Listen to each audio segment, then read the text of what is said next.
নমস্কার, আমি ইয়াসমিন। আপনারা দেখছেন রাইট অ্যাঙ্গেল। টলিউডের হট অ্যাক্ট্রেস পায়েল সরকার, তাকেও শিকার হতে হয়েছিল কাস্টিং কাউচের। এমনই বিস্ফোরক অভিযোগ এনেছেন বোঝেনার অভিনেত্রী। মুক্তির অপেক্ষায় থাকা the academy of fine arts সিনেমার কেন্দ্রীয় চরিত্রে অভিনয় করেছেন পায়েল সরকার। সিনেমাটি মুক্তি পাওয়ার কথা ছিল 14ই নভেম্বর, কিন্তু ফেডারেশনের সঙ্গে জটিলতায় শেষ মুহূর্তে ছবিটি আটকে যায়। অ্যাডাল্ট সনদ পাওয়া সিনেমাটি নিয়ে আলোচনার মধ্যে স্ট্রেট আপ উইথ শ্রী শীর্ষক এক পডকাস্টে এসেছেন পায়েল এবং প্রোমোতে বিস্ফোরক দাবি তুলেছেন পায়েল। কেরিয়ারের শুরুর দিকেই তাকে এক প্রযোজক অনৈতিক প্রস্তাব দিয়েছিলেন বলে জানান অভিনেত্রী।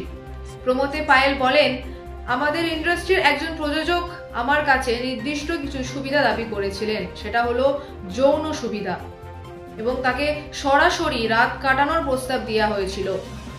পায়েল রাগ ঢাক না রেখেই বললেন সেই কথা।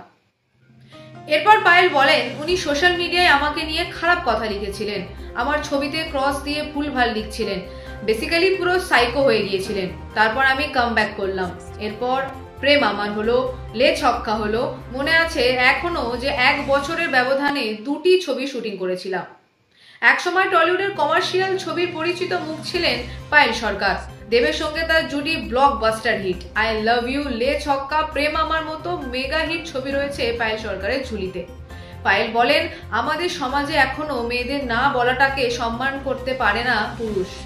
তিনি বলেন, যে মহিলা কোথাও গিয়ে না বলছে মানে সে কোথাও না কোথাও গিয়ে স্ট্যান্ড নিচ্ছে।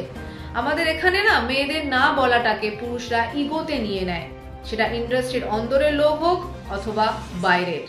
একটা সময় নায়িকার ব্যক্তিগত জীবন নিয়েও ইন্ডাস্ট্রিতে অনেক চর্চা হয়েছিল। পরিচালক রাজ চক্রবর্তীর সঙ্গে তার সম্পর্ক ছিল, পরে সেটি ভেঙে যায়। শুভশ্রীকে বিয়ে করেন রাজ চক্রবর্তী, তবে 40 বছর পেরোলেও এখনো বিয়ে করেননি পায়েল।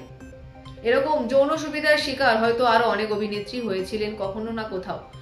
দেখতে থাকুন রাইট অ্যাঙ্গেল, আমাদের সাথে থাকুন এবং অবশ্যই সাবস্ক্রাইব করুন। নমস্কার।